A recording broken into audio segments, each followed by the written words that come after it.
Recent டேஸாகவே நிறைய function வந்துட்டுருக்கு. சரி ஓகே அப்படின்னு சொல்லிட்டு மேரேஜ் ஃபங்க்ஷன் ஒன்று இருந்துச்சு. அதை அட்டன் பண்ணிவிட்டு அப்படியே கிராமத்துக்கு கிளம்பிட்டோம். இது அப்பாவோட ஊர் தான். அங்கே அண்ணன் எல்லாருமே வீடு கட்டிக்கிட்டு இருக்காங்க. என்னதான் மதுரையில் பெரிய வீடு இருந்தால் கூட நம்ம ஊருக்கு போகணும், சாமி கும்பிட போனோம் அப்படின்னா அங்கே போனால் வந்தால் தங்குறதுக்கு எல்லாருமே அவங்களால முடிஞ்ச அளவு சின்னதாக ஒரு ரூமு, கிச்சன் அப்படின்ற மாதிரி கட்டிகிட்டு இருந்தாங்க. அங்கே போனோடனே அண்ணனும் அவங்க மாமாவுக்கு கொஞ்சம் ஹெல்ப் பண்ணிகிட்டு இருந்தாங்க.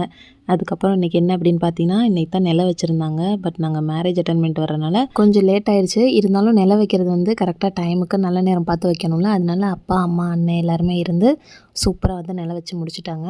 அதுக்கப்புறம் கிராமத்துக்கு போய் அங்கே இருக்கிற லைஃப் ஸ்டைலை பார்க்கையில ரொம்ப நல்லா இருக்குது அப்படின்ற மாதிரி இருந்துச்சு. ஏன்னா சிட்டிக்குள்ளே நம்ம இடைஞ்சலாக இருந்துகிட்டே இருக்கோமா, அது நல்லா ஃப்ரீயாக பறந்து விரிஞ்சு அந்த மாதிரிக்கு இருந்துச்சு. அதுக்கப்புறம் பார்த்திங்க அப்படின்னா அத்தை எங்களுக்கு நல்லா ஃப்ரெஷ்ஷாக தோட்டத்துலேருந்து பறிச்சுட்டு வந்தால் கத்திரிக்காய் கொடுத்துருந்தாங்க.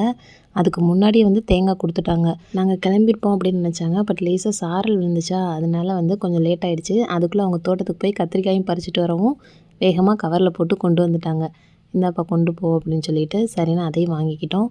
அண்ணனுக்கு பார்த்தீங்க அப்படின்னா அப்படியே ஃப்ரீயாக இருந்தாங்க. ஏன்னா இங்கே அப்பார்ட்மெண்ட்டுக்குள்ளே அப்படியே கேட்டை விட்டு வெளியே போக முடியாதுல்ல. இது நல்லா சூப்பராக அந்த தெருவில் இங்கிட்டு போக அங்கிட்டு போக நல்லா ஜாலியாக என்ஜாய் பண்ணாங்க. அசிகா, அக்ஷயாவுக்கு ஸ்கூலு அப்படின்றதுனால 2 பேரையும் ஸ்கூலுக்கு அனுப்பிட்டு அண்ணனாவை மட்டும் கூட்டிகிட்டு வந்தோம்.